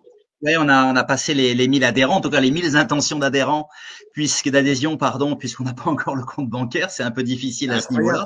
Tu peux nous raconter ça? Pourquoi je vais te raconter ça. On a reçu la première notification de reçu aujourd'hui d'une grande banque française. Donc on a sollicité 3 banques et on va très probablement devoir se retourner vers la Banque de France, leur adresser un recours pour qu'ils nous ouvrent un compte à la Banque Postale, la seule banque d'État, pour qu'on puisse avoir enfin un compte. Et je vais pouvoir faire savoir à nos adhérents, ben oui, maintenant vous pouvez ne plus envoyer de chèque, mais adhérer par carte bleue une fois qu'on aura paramétré Stripe là aussi sur le site internet notrenation.fr. Mais quoi qu'il en soit, on est également confronté à ces blocages, à ces freins, mais ce n'est jamais que ce que vivent tous les entrepreneurs de France. Donc on n'échappe pas à la règle. Pourtant, nous sommes un pays prétendument démocratique et je le crois très profondément. Mais les blocages sont là, les freins sont là, les retards sont là et ça nous facilite pas la vie. Et c'est vrai que nos adhérents l'apprennent et on sont quand même passablement mortifiés. Donc les choses vont aller dans le sens qui est nécessaire. Il est bien aussi qu'on soit passé par ces écueils-là. On aurait pu attendre pour se lancer, d'avoir parfaitement déposé les statuts, d'avoir le compte en banque, d'avoir fini tout ce qui était notre programme et notre stratégie. On a décidé de lancer les choses en l'état et de les améliorer au fur et à mesure. C'était un choix que nous avons fait. Et puis, nous l'assumons avec les retards et les obstacles, les écueils auxquels nous serons confrontés. Mais ça n'est que le tout début. Hein. Il y en aura énormément. Hein. La politique est un monde méprisable sous bien des aspects, difficile, dur, où on cherche à te descendre. Moi, lorsque je suis rentré en politique, j'ai eu une accusation de diffamation. Tu ne l'ignores pas, Richard. Hein. Je me suis retrouvé devant le tribunal correctionnel en première instance et en appel. Par une personne que je citais dans Vérité d'un capitaine de gendarmerie, dans mon livre. Alors, j'ai été relaxé en première instance et j'ai été relaxé en appel, mais ça a été 2 années extrêmement douloureuses, témoin assisté, mis en examen, et ce n'est que l'avant-goût de ce qui m'attend. Donc, pour répondre précisément à ta question, eh bien, nous aurons parmi les adhérents, les référents départementaux de notre nation, des personnes qui vont se présenter aux élections municipales, je l'espère, qui pourront effectivement donner leur voix le moment venu en 2027 à celui ou celle qui nous représentera, moi ou un autre. Ou une autre, parce que je le dis et je l'affirme, enfin moi je ne compte pas, hein, il y a que la France qui compte, je suis prêt à m'effacer le moment venu si quelqu'un parmi nous a un profil meilleur que le mien, et il y a que ça qui importe. Mais ceci dit, les parrainages émaneront de nos propres rangs, je l'espère. Et puis beaucoup de maires ruraux ont commencé à me faire savoir, nous croyons en vous, nous croyons en votre intégrité, en votre vertu. Comme je te le disais en amorce d'émission, vous n'avez jamais changé, donc on croit à un homme de votre droiture, de votre intégrité, et puis vous aurez ma voix. Donc nous verrons ce qu'il en sera au final. Si une présentation serait possible ou pas. Nous verrons ce qu'il en sera de la force de ce parti. Effectivement, 1000 adhérents, 1000 intentions d'adhésion en quelques semaines, c'est absolument remarquable. Nous étions dit au tout départ, et je serai toujours transparent, si nous avons 1000 adhérents avant l'été, ce sera un beau résultat et peut-être 10 000 avant la fin de l'année. Et maintenant, que se dit-on? Eh bien, nous verrons bien. Alors tout peut s'effondrer, tout peut se relâcher. On va battre le fer pendant qu'il est chaud, là, maintenant, là. Les gens qui regardent, s'ils veulent adhérer, là, qu'est-ce qu'ils font, là, tout de suite, immédiatement? Eh bien, ils se rendent sur le site notrenation.fr, ils remplissent un formulaire de contact avec nom, prénom, adresse, s'ils veulent bien le renseigner, avec le message qu'ils veulent porter au parti, pourquoi est-ce qu'ils souhaitent nous rejoindre, et puis à partir de là, moi-même, personnellement, le CRM n'ayant pas encore été intégré sur le site, tout se fait manuellement, donc je vais leur répondre. Il y a encore 300 personnes à qui je dois répondre, je ne l'ai pas encore fait. Je m'y attelle tous les jours, mais c'est extrêmement fastidieux. Renseigner le tableau Excel, répondre individuellement aux personnes, répondre à leurs questions, déjà, lorsqu'elles en ont. Et très, très vite, elles peuvent nous envoyer leur adhésion avec un chèque de 20 € à ma trésorière, Martine Barbac. Je précise ça dans le courriel, à son adresse, 17 terre rue Pasteur à Beaune. Ou alors attendre que nous ayons le compte bancaire et procéder à l'acquittement de leur cotisation de 20 € annuels lorsque ce compte bancaire sera disponible. Nous les en préviendrons, bien entendu, lorsque nous disposerons de ce compte. Donc, pour l'instant, ce sont des intentions. Et plus nombreuses ces intentions seront, et bien plus heureux nous serons et plus décidés à agir, incontestablement. François, ça paraît incroyable, cette candidature-là. On a envie d'y être, on a envie d'en faire partie, non? T'es pas d'accord? Bon, écoute, moi j'ai un point de vue plus mitigé à ce propos-là. Tu le sais. Non pas que, je veux dire, j'encourage Hervé à faire ce qu'il fait, et c'est très bien. Et Hervé a l'air d'être quelqu'un de très droit et d'exemplaire, et ça c'est très bien. Mais moi j'ai une approche un peu pessimiste vis-à-vis du système auquel Hervé entend se confronter. Là, ça va être très difficile parce que déjà on a une scène politique en France qui est déjà énormément fragmentée, et donc que on arrive avec des idées qui sont assez similaires à d'autres, et donc il va y avoir un partage des voix à ce niveau-là. Ça va être compliqué. Et on peut toujours bénéficier peut-être du levier, celui de l'homme providentiel, celui qui va dire avec moi ce sera différent, et peut-être que les gens y croiront. Mais ça risque d'être à mon sens assez complexe.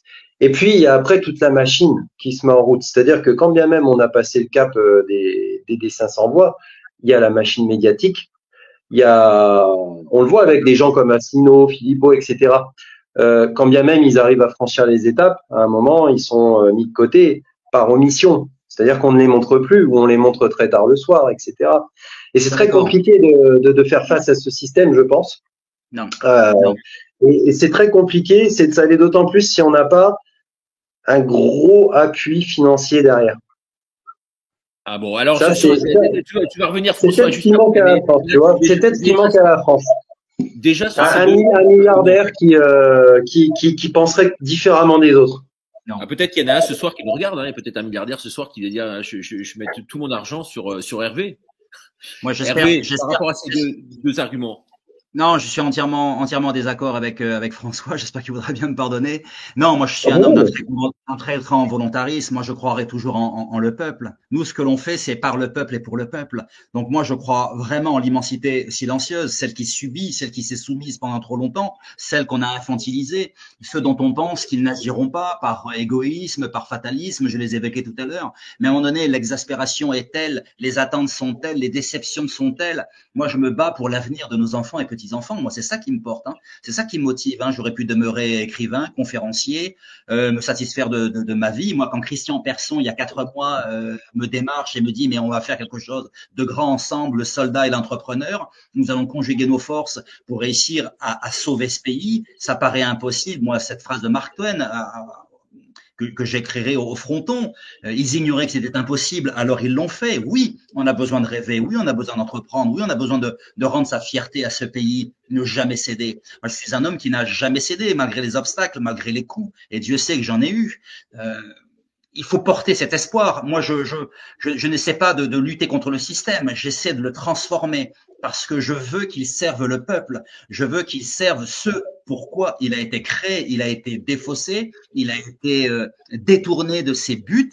Et moi, je crois qu'on peut reprendre le pouvoir si le peuple le veut, s'il y a un mouvement d'ensemble, si les hommes et femmes se disent, mais ok, oui, les partis sont fragmentés, mais je crois en cet homme, je crois en ces gens qui se rassemblent sous un étendard, sous un parti nouveau, en cet homme qui incarne cette droiture, cette honnêteté qu'on attendait peut-être. Moi, je ne sais pas si je serai l'homme président providentiel, je n'arrive pas à la cheville de Charles de Gaulle, je ne l'arriverai jamais. Mais par contre, je suis un passionné de notre pays, je suis un amoureux de la France, je suis un amoureux de l'avenir de nos enfants et je veux le conforter, cet avenir. Et je ne cède pas, je ne renonce pas. Je n'ai jamais cédé, ni au fatalisme, ni aux déceptions, ni aux frustrations. Je suis un homme qui voit toujours le verre à moitié plein. Et c'est ça que je porte. Moi, je veux le meilleur pour notre peuple, pour notre pays. On l'a assez trahi. Une classe politique qui l'a suffisamment trahi. Là encore, tu as évoqué des noms tout à l'heure, mais j'ai envie de te dire, mais qu'incarne-t-il? À un moment donné, tu cesses de t'accrocher quand tu n'y arrives pas. Moi, je suis nouveau en politique, mais sous une échéance de 5 ans, 6 ans, 7 ans peut-être, si je n'y arrive pas, eh bien, je renonce. J'en tire les conclusions qui s'imposent. Moi, j'estime que dans ce pays, on voit les mêmes pendant 20 ans, 30 ans, 40 ans. Ils s'accrochent à leur fonds de commerce, mais quand comprendront-ils qu'on ne veut plus d'eux? Ils sont dans une logique électoraliste. Si je suis battu, je remettrai le couvert, je réessayerai obtenir un Marocain, un poste, un intérêt, reprofiter à nouveau des ordres de la République. Mais quand est-ce que ça va suffire? Assez. Moi, je suis là encore, je porte la vertu de toute mon âme, de toute ma force, et j'espère qu'ils vont être nombreux à me suivre. Tu as évoqué des financements, si nous avons des mécènes, je ne sais pas. Moi, tout ce que je sais, c'est que des personnes m'ont donné des chèques, des 500 €. Ma trésorière, les larmes dans les yeux, m'appelle tous les jours pour me dire, Hervé, j'ai reçu un chèque de 500 €, rends-toi compte. L'adhésion est de 20, nous avons reçu un chèque avec ce mot extrêmement si beau. Voilà, vous représentez notre espoir, enfin peut-être celui qu'on attendait, on n'a aucune certitude bien sûr, mais ceci dit, moi j'ai donné des preuves de mon amour pour la France et j'en ai fait mention tout à l'heure. J'ai risqué ma peau, j'ai failli mourir plusieurs fois, j'ai eu une vie aussi droite et honnête qu'il est possible pendant toute mon existence. J'ai montré l'exemple et je n'ai jamais varié, je n'ai jamais recherché les étoiles, les grades. Moi, tout ce qui me porte, c'est contribuer à servir les autres. Moi, je suis venu sur Terre pour cela. Je suis pas venu pour faire carrière, je suis pas venu pour ramasser du fric ou des plaisirs. Moi, je suis venu pour servir de toute mon âme. Alors, j'y réussirai ou j'échouerai, je ne sais pas. Mais il y en a trop autour de nous qui se disent ça ne va pas, les choses ne vont pas, qui se plaignent et qui ne font rien. Moi, je leur donne une alternative. Nous avons tous la possibilité de faire changer les choses. Enfin, nous avons tous un rôle à jouer, important ou modeste, mais nous pouvons tous être acteurs. Et s'ils croient en moi, s'ils me suivent, on arrivera à repousser les limites et on rendra l'impossible possible. Yes!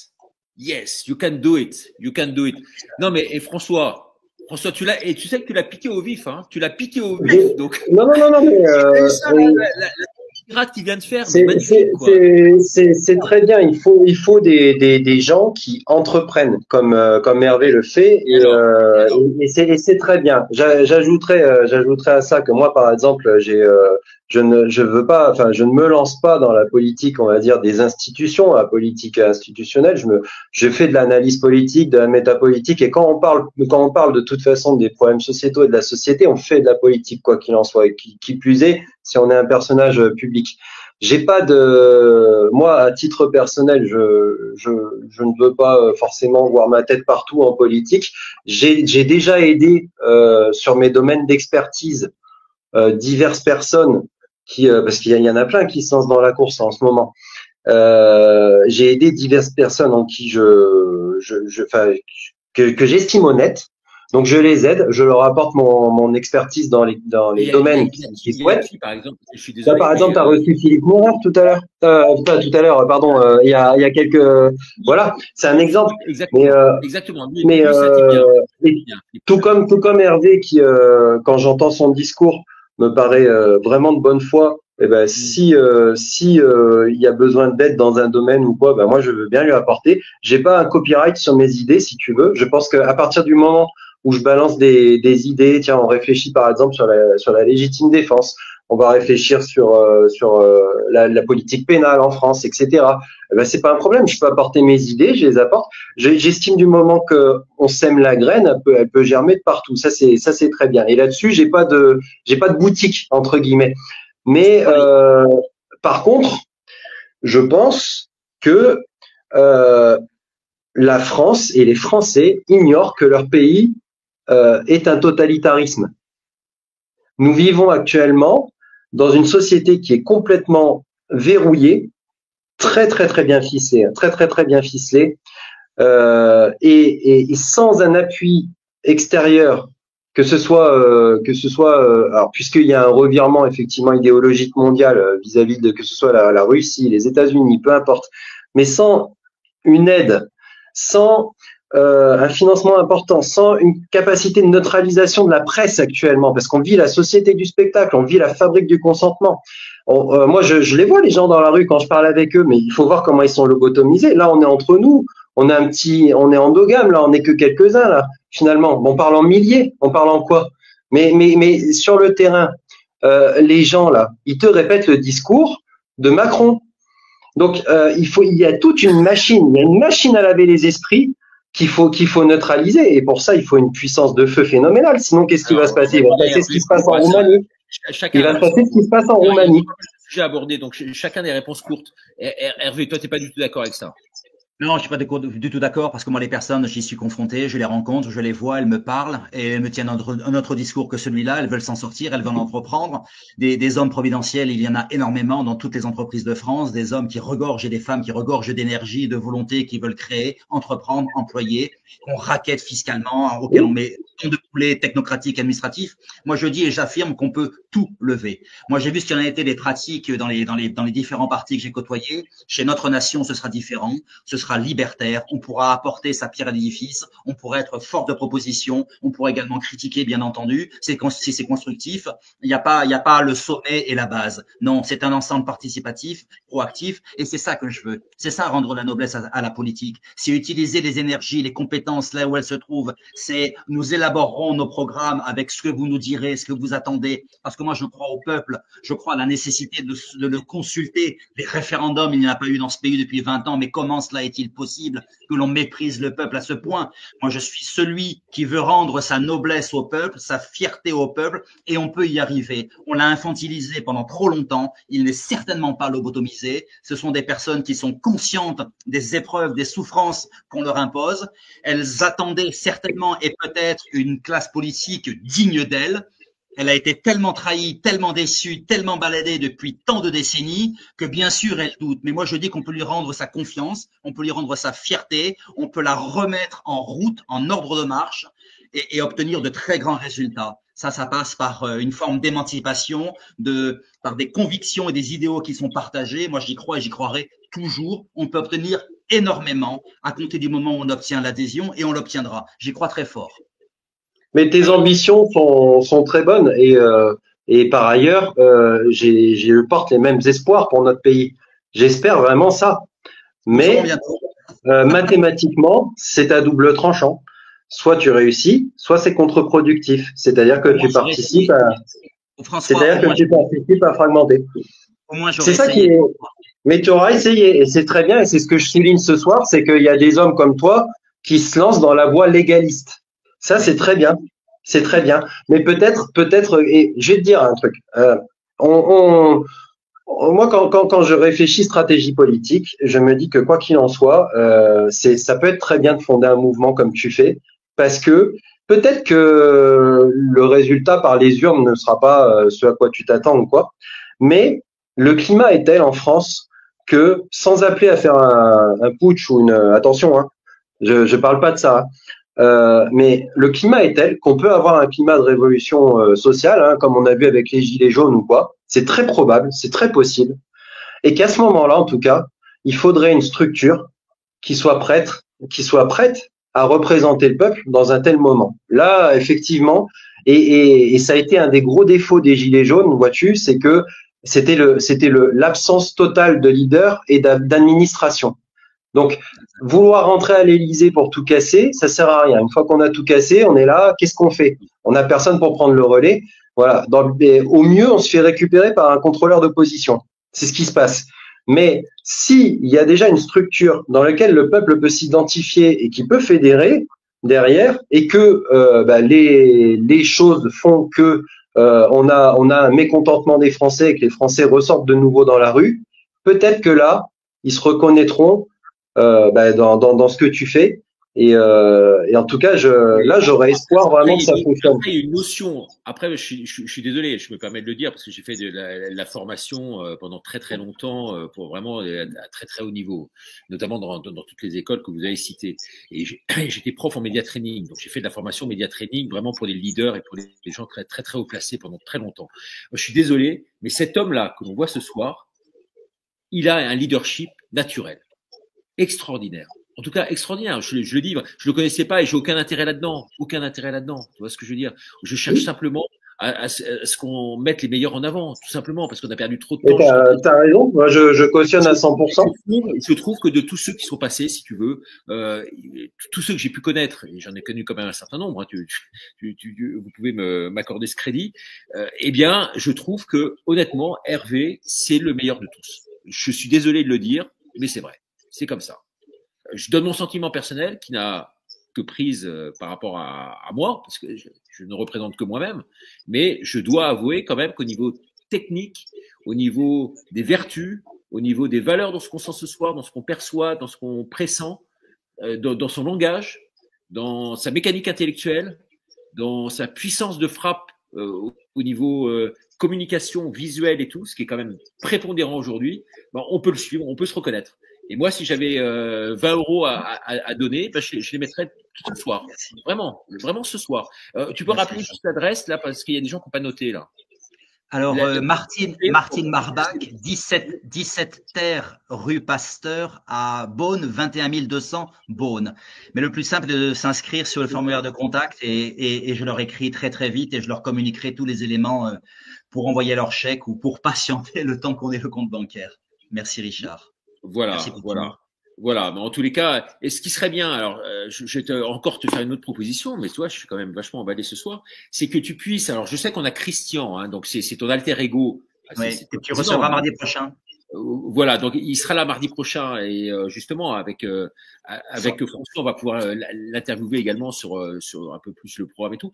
Mais sur le programme, il y a tellement de questions à te poser. Je veux dire, on pourrait y passer la nuit et je pense que ça serait très intéressant, François. Je sais pas ce que tu en penses, qu'on puisse ensemble le mardi, alors peut-être un mardi sur deux avec Christian et tout ça, mais je vais pas t'accaparer trop de temps, mais peut-être le mardi que tu puisses venir décliner ton programme, tu vois, mesure par mesure, l'Europe, la bioéthique, l'économie, la dette, tout ça, parce que là ce soir, si tu commences à te poser des questions là-dessus, on va y passer la nuit, tu vois ce que je veux dire. Et malheureusement, nos émissions, elles sont courtes. Bien sûr. Parce qu'il y a un problème de disponibilité des lieux et donc on ne peut pas faire tout. Sachant, Richard, qu'on va s'inscrire dans la durée, qu'on va élaborer ce programme dans les semaines, les mois, les années qui vont venir pour être prêt. Avec François le mardi, et puis on fera ça et comme ça on pourra faire toute une mécanique autour de ça, non? Merci. Ah, François, je ne sens pas aussi enthousiaste que moi. De quoi? Je te sens pas compris, pardon. Aussi quoi? J'ai mal. Enthousiaste. Ah, enthousiaste. Mais si, mais moi j'ai aucun a priori moi sur ce que fait Hervé. C'est très bien et si ça fonctionne et s'il arrive à importer un programme souverain, moi c'est ça, hein, parce que là on parle pas de programme. On peut faire venir, excuse-moi, on peut faire venir Philippe Murer également, confronté sur des sujets, toi, comme tous les sujets qu'on a évoqués. Ah bah moi c'est ton émission, moi je. Non, mais moi, le mardi, ce qui est intéressant comme tu dis. J'ai créé un livre qui s'appelle Le Grand Virage 2027. Hein, d'accord. Donc il y a 50 mesures et 300 propositions. Ouais, il y a 180 pages. Donc, j'ai quand même mis 6 mois aussi à l'écrire, à réfléchir. Je pense que les gens qui l'ont lu ont été tous incroyablement surpris par les propositions qui sont faites là. Donc, j'aimerais pouvoir confronter ça, toi, avec quelqu'un de cette dimension-là et qu'on soit ensemble, François, pouvoir leur poser des questions, à les mettre à mal, à les pousser dans leur retranchement, à inviter Philippe pour confronter ça. Parce qu'en fait, c'est les deux aujourd'hui. Tu parlais de d'autres, il y en a d'autres ou pas, François? Candidat. Bon, après, oui, alors j'ai plus tout le monde en tête, mais bon, quoi qu'il en soit, si tu observes la scène politique actuelle, ne serait-ce que sur le camp de ce qu'on va mettre dans la frange droite, l'extrême droite, parce qu'aujourd'hui tu es catalogué comme ça, dès que tu es souverainiste, hein, de toute façon, tu regardes, effectivement, il y a déjà une forte proposition en termes d'offres. Il y a énormément d'offres. Donc, qui dit ça, c'est mathématique. Ça veut dire que tu as une division des voix. Il faudrait réussir à fédérer tout ce monde, mais personne n'y arrive. Alors peut-être qu'Hervé y arriverait, ce serait bien, mais il faudrait réussir. Moi, j'ai toujours prôné ça, c'est-à-dire que c'est vraiment ce que j'ai toujours prôné en premier. C'est l'inspiration d'ailleurs du Conseil national de la résistance, hein, qui s'est formé comme ça. Et à l'époque, c'était peut-être même plus compliqué, parce que là, on parle des divers droites, mais à l'époque, c'était carrément des communistes qui s'alliaient avec la droite, quoi, pour former un nouveau système français. Donc là, si nos ancêtres ont su le faire, pourquoi on n'y arriverait pas? Et je suis désolé, mais les gens, ils ont raison quelque part. Tant que on n'y arrivera pas, et souvent il y a des histoires d'ego derrière, ils diront que tous ces représentants politiques là sont là pour faire le jeu de Macron. Dans le fond, que ce soit avéré ou non, ils n'ont pas tort en termes de résultats. Ils n'ont pas tort. Si on va au résultat, comme on dit dans l'armée, ils n'ont pas tort. Donc il faut, je pense, essayer vraiment aujourd'hui, l'heure est au fédéralisme entre guillemets, hein, des partis comme ça. Et s'il y a un leader comme Hervé qui peut y arriver, bravo. Là, il aura tout mon soutien, toute mon aide. Ça, c'est sûr. Je suis entièrement d'accord, Richard. François, ce sera un autre, ce sera moi. Je ne sais pas de qui il s'agira, mais effectivement, tu as tout à fait raison. L'union des droites est absolument fondamentale et essentielle. Et moi, je me battrai également pour l'union des droites. Je me battrai pour que nous puissions obtenir cette convergence de vues, de positions, d'opinions pour servir le pays, pour servir l'avenir de nos gosses. C'est ça qui importe. Il n'y a que ça qui importe. Je dis pas d'ego, d'orgueil, alors que malheureusement, la réalité nous rappelle qu'ils sont si souvent présents en politique, hein, ce narcissisme, cet égocentrisme, cette volonté d'obtenir le pouvoir pour le pouvoir et pas pour servir. Mais ce seront les Français d'éclaircir les positions des uns et des autres, de déterminer quels sont les rapports de force le moment venu par rapport à la mobilisation qui seront les leurs pour tel ou tel candidat. Et ensuite, effectivement, tu as tout à fait raison, se réunir pour obtenir la victoire et contribuer enfin à changer ce pays. C'est indispensable. En tout cas, c'est super. Alors, je lisais les commentaires qui vous plébiscitent tous les deux. Hein. Autant François, on le félicite aussi pour ses interventions. Hervé, bien sûr, on l'encourage. Il y a déjà beaucoup de gens qui vont donner, figure-toi. Donc voilà. Et donc qui vont s'inscrire. Ils sont tous, en tout cas, tous très très contents. Tu vois. Et, vraiment, c'est une très belle soirée, fantastique. Vraiment un personnage nouveau qu'on découvre et qui répond complètement à nos attentes. On espère qu'il va passer parce que sans lui. Et est-ce que c'est pas trop dangereux de te présenter au municipal parce que si pour une raison X ou Y t'es battu, là, ça sera difficile ensuite de postuler pour les présidentielles, non? C'est ça le courage. Une fois de plus, c'est ça le courage, c'est ça la vertu, c'est ça le risque, oui. Si on ne risque rien, mais quelle légitimité a-t-on, quelle crédibilité a-t-on si on demeure toujours comme tant d'autres planqués à ne jamais rien risquer, ne jamais rien oser? Ben, si je suis battu. Effectivement, il a été battu sur une municipale, sur son village. Eh ben, j'en tirerai les conclusions qui s'imposent. Mais enfin, c'est ça, là encore, le courage politique, le panache, c'est oser. En tout cas, c'est déjà oser être candidat. Après, si je suis battu, si les villageois de mon village de Merseuil sont très satisfaits de leur mairesse sur un mandat et qu'ils veulent la reconduire, eh ben je m'incline. Est-ce que ce sera pour autant très déshonorant? Moi, je ne sais pas.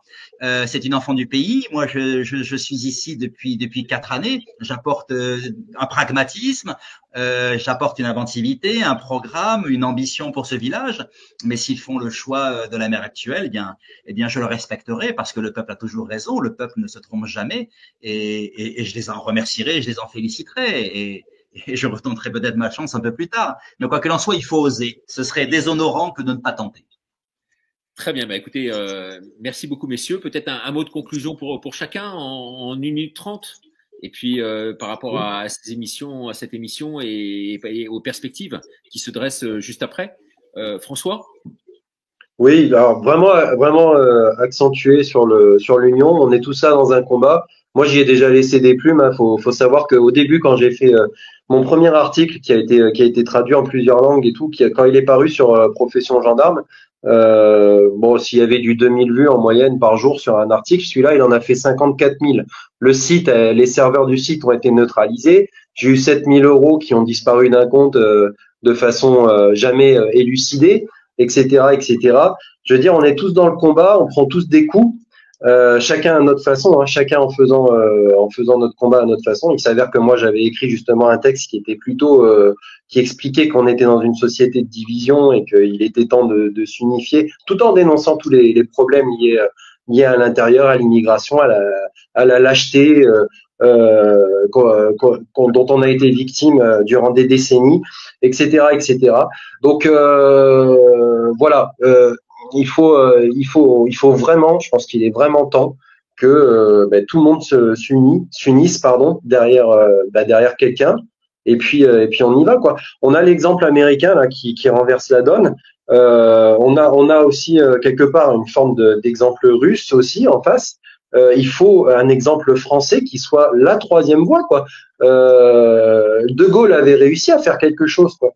Il faut réussir. On peut y arriver. On peut faire de la France un État fort et qui rayonne de nouveau dans le monde. C'est tout à fait faisable. Parce qu'aujourd'hui, il est volontairement dissous cet État. Il est volontairement réduit à néant. Mais on peut en faire quelque chose de bien. Donc voilà, il y a aucun espoir de perdu. Ce sera mon mot de la fin. Hein. Voilà. Tout est à faire. Tout est à faire. Alors le mot de la fin à Hervé, puis après je vous diffuserai. Bon, ils vont partir nos amis parce que j'aurais pas infligé ça. Mais quoi que ça peut être intéressant parce qu'ils vont voir les coups qu'on prend en politique lorsqu'on se lance en politique. Et moi ces coups-là, je les ai pris particulièrement quand je me suis lancé parce que j'avais annoncé à un moment que je me lancerais en politique. Et ces coups-là, je les ai pris. Donc ça peut être intéressant quand même de voir comment ils arrivent à travestir la réalité, comment les trolls se développent. Et comment on vous attaque bille en tête comme ça, et en vous prenant quasiment à la gorge. C'est assez intéressant. Bon, ça dure 10 minutes, j'ai fait une minute là, qui dure 10 minutes. Mais le mot de la fin pour Hervé. Allez. Alors, le mot de la fin, j'adhère totalement à ce que vient de dire François, bien sûr. L'union absolument fondamentale et essentielle, je n'y reviens pas. Moi, je serais tenté d'utiliser ces mots du grand Charles, de Charles de Gaulle, mon maître. La France n'est vraiment elle-même qu'à la première place. Cette place, elle l'a perdue, mais nous allons essayer de la lui rendre à force de passion, d'amour de notre pays, d'amour de notre peuple. Moi, je crois en une immensité, très sincèrement, qui va se lever, qui va agir, qui va reprendre la maîtrise de son destin en s'associant à une démarche peut-être originale, peut-être nouvelle, peut-être incarnée par moi, par tout ce que je représente, par tout ce que je veux pour mon pays. Je ne veux que le servir. J'espère qu'ils seront nombreux à se dire mais il m'a surpris, mais je crois peut-être en lui. Je vais étudier son programme, sa stratégie. Je vais le suivre. Je vais revoir les médias dans lesquels il est passé parce que j'ai besoin de preuves de cet amour encore et toujours que je veux leur en donner. On les a assez trompés, on les a assez trahis. Aujourd'hui, on est sur des bases tout à fait nouvelles. On peut rendre sa grandeur à notre pays. J'y crois beaucoup. Je suis un homme qui sera toujours d'un total volontarisme pour la France, pour l'avenir de nos enfants, pour enfin répondre aux attentes d'un peuple qu'on a trop longtemps trahi et trompé. L'avenir nous appartient. Merci Richard infiniment de m'avoir reçu dans ton émission. Merci de m'avoir fait découvrir par tes téléspectateurs, par tes auditeurs. Merci infiniment pour cette opportunité que tu m'as offert et pour les mots que tu as eu à mon endroit. Je t'en suis extrêmement reconnaissant et très sincèrement, mais tu le sais. Merci Richard. Bon, en tout cas, t'es chez toi, chez nous, donc tu reviens vraiment quand tu veux et puis on va mettre en place une mécanique parce qu'il y avait beaucoup de monde ce soir. Donc merci beaucoup. Je vous laisse avec la minute de demain mais vous pouvez partir quand vous voulez. Hein. Vous n'êtes pas obligé. Après, je reviens pas en plateau. Après, c'est terminé. Mais regardez. Ok. Justifié car dans une vidéo très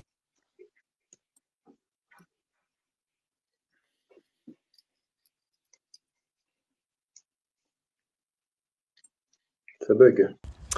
Bonjour à tous, je me sens obligé encore une fois de me justifier car dans une vidéo assez regardée, un clampin de service, comme il en existe un certain nombre, vous savez, dans cette dite résistance, eh bien ce clampin, rencontré par hasard du reste dans les Alpes il y a 3 ans et qui ne recule absolument devant rien, prêt à tout, si vous voyez sa gueule, vous comprendrez qui il est, mais il n'ose pas, bien entendu, se montrer, donc il se cache derrière un avatar et un nom d'emprunt.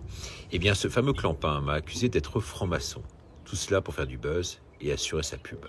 Alors, franc-maçon, ça c'est vraiment la meilleure. Ça fait 5 ans que je crois, quasiment toutes mes vidéos, je dénonce la franc-maçonnerie au prix de tous les risques, intimidations, insultes qui font du reste peur à certains de mon entourage. Où j'invite sur mes plateaux des gens qui prennent le relais, comme Gab ou Julien Didier Garofalo, qui, comme vous le savez, possède la liste des francs-maçons de France. Ça fait 5 ans que je dis haut et fort, et que je le répète quotidiennement, que je n'ai jamais été dans aucune loge, obédience, ramification. J'ai été à aucune de leurs séances, rites, planches, cérémonies, rituels. Jamais de ma vie, je n'ai adhéré à ces conneries-là. J'exècre les francs-maçons au plus haut point, car je suis chrétien et les deux sont totalement incompatibles. Et je les combats quotidiennement. Ce sont eux qui ont créé la laïcité, la République, et tentent d'effacer mon Dieu de notre paysage politique et médiatique. C'est à cause d'eux que la France est dans cet état-là aujourd'hui. La franc-maçonnerie, c'est mon pire ennemi. C'est la pierre d'achoppement, je dirais, de tout ce système politique, judiciaire, médical, de communication à l'heure actuelle. Alors, je vais maintenant lever toute ambiguïté sur une autre affaire qui remonte à il y a 3 ans. J'ai fait l'objet d'une attaque, du reste, d'une violence inouïe de LCI et BFM TV, mais aussi de la part de certains individus dont la grande majorité se situe dans la résistance. Une résistance qui, par ailleurs, savait pertinemment que ce sont des mafieux infiltrés. Je dis bien des mafieux infiltrés. Il suffit de voir leur gueule et de les rencontrer, ne serait-ce que quelques minutes, pour le comprendre. Alors, je puis aujourd'hui vous affirmer ceci et vous le réaffirmer, que ces camps Covid+, ont bel et bien existé. Oui, ils ont existé en tant que camps sanitaires. Et pire que cela, nos autorités avaient en 2022 pour projet de les démultiplier sur le territoire. Heureusement, à travers mon reportage, j'ai cassé l'affaire totalement dans l'œuf. Leur fonctionnement en interne y était purement, sachez-le, abject. Exemple, ce fameux camp des Landes, où je me suis rendu avec une équipe de 4 personnes, dont Natacha, un chauffeur, un caméraman connu du reste dans le milieu de la résistance. L'affaire a commencé par le témoignage, en fait, de la tante de l'une des victimes, que j'avais rencontrée en marge d'un meeting dans le coin. Cette femme est venue m'aborder à la sortie de cette réunion publique, où il y avait du reste beaucoup de monde, et m'a fait savoir cette histoire, que l'une des jeunes filles enfermées travaillaient dans un camping l'été comme animatrice. Un jour, il y a eu une descente sanitaire dans ce camping. Cette fille a été testée positive au Covid. On l'a exfiltrée du groupe, du camping. Elle a été placée une première nuit dans un hôtel gratuit. La deuxième nuit devait être payante à sa charge, comme les 9 autres nuits suivantes durant cette période de mise à pied et de confinement forcé.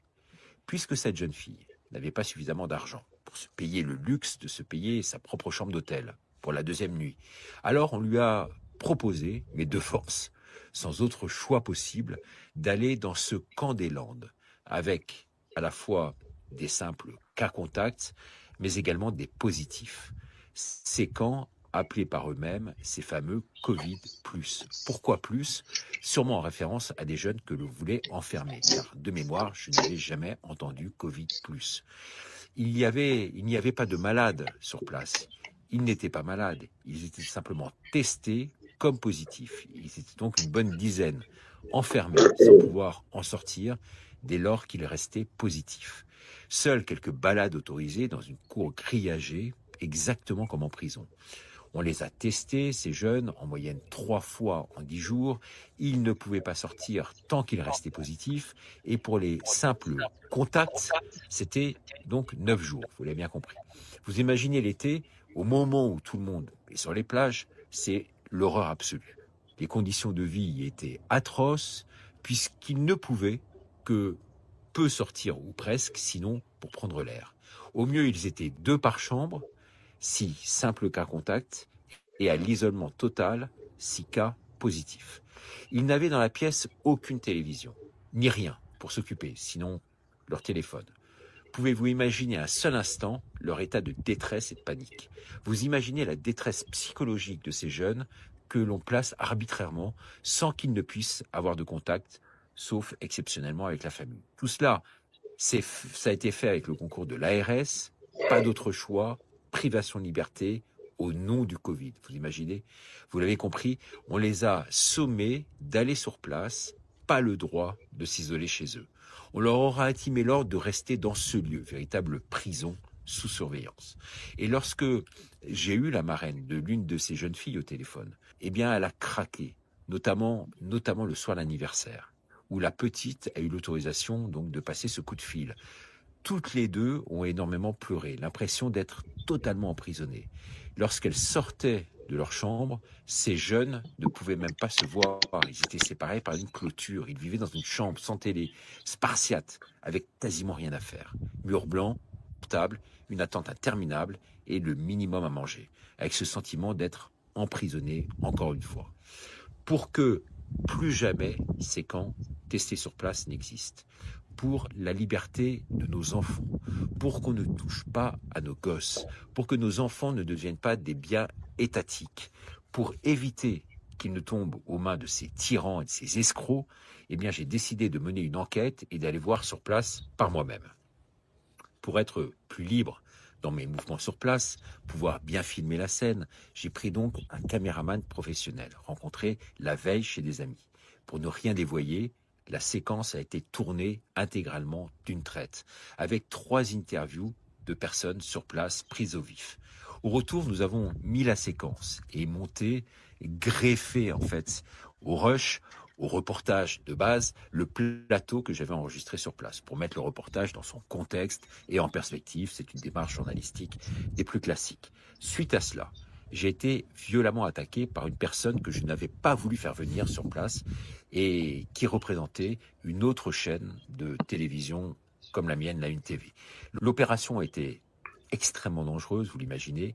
On savait qu'on était traqué par la gendarmerie, on voyait du reste des hélicos passer, il fallait faire vite et très vite.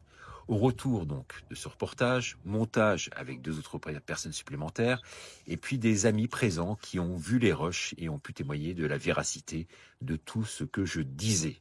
On était quand même quasiment 8 ou 9 à pouvoir voir ça. Mais l'une de ces personnes l'a très mal pris de ne pas avoir été convoquée sur place et m'a torpillé le lendemain, avant de disparaître subitement des réseaux sociaux, du reste assez étrangement. Suite à la diffusion de ce reportage, qui a fait, vous l'imaginez, grand bruit, eh bien j'ai été convoqué par la police, suite à une plainte qui était déposée contre moi par la Croix-Rouge, qui gérait les lieux.